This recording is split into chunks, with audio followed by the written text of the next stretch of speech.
টলিপাড়ায় gossip পিছু ছাড়ে না অভিনেতা অভিনেত্রীদের। প্রেম বিয়ে ব্রেকআপের মাঝেই চলে প্রাক্তন এবং বর্তমানের দ্বন্দ্ব। টলিপাড়ায় বন্ধুত্বপূর্ণ সম্পর্ক থাকলেও প্রেম ভালোবাসার কারণে বন্ধুত্বেও চির ধরে।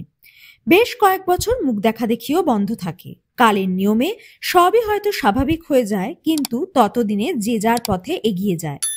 কেউ বিয়ে করে এগিয়ে যায়, আবার কেউ বিশ্বাস ভাঙার কারণে নতুন সম্পর্কে জড়াতে চান না। পরিচালক প্রডিউসার রাজ চক্রবর্তীর সঙ্গে টলি ইন্ডাস্ট্রির অনেক নায়িকারই সম্পর্ক ছিল। প্রথমে নাম জড়িয়েছিল নায়িকা পায়েল সরকারের সঙ্গে। কোনো কারণে বিচ্ছেদ হয়ে যায় তাদের। রাজ চক্রবর্তীর সিনেমার শুটিং সেটেই আলাপ হয় মিমি চক্রবর্তীর সঙ্গে। বেশ কয়েক বছর সম্পর্কে ছিলেন তারা। সম্পর্কে থাকাকালীন সিনেমার শুটিংয়ে বিদেশে যান মিমি। সেখানে গিয়ে নাকি সম্পর্কে জড়ান তিনি। সে কথা রাজের কানে আসতেই সরে দাঁড়ান। এরপর শুভশ্রীর প্রেমে পড়েন রাজ। তবে মিমি বলেছিলেন সেই তৃতীয় ব্যক্তি তার জীবনে শুধুই বন্ধুত্ব ছিল। শুভশ্রীর সঙ্গে প্রেমের শুরুতে সবটাই গোপনে ছিল। গুঞ্জন, শুভশ্রীর সঙ্গে সম্পর্কের শুরুতে মিমি চেয়েছিল রাজের সাথে সব বিবাদ মিটিয়ে নিতে, তাই একে অপরের সাথে দেখাও করেছিল।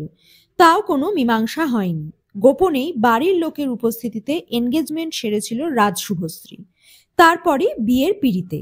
এই ঘটনায় মিমির সঙ্গে দূরত্ব তৈরি হয়েছিল পরিচালক অভিনেত্রীর।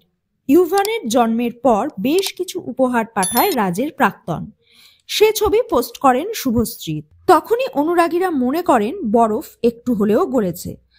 সন্তান রিলিজের আগেই পার্টি দিলেন তারা। মহেন্দ্র সানি আয়োজিত এই পার্টিতে ছিলেন অনেক তারকারা। সেই পার্টিতে একসাথে দেখা গেল মিমি এবং শুভশ্রীকে, ছিলেন রাজ চক্রবর্তীও। দুজনেই কালো পোশাক পরেছিলেন, একসাথে পোজ দিয়ে ছবিও তুললেন।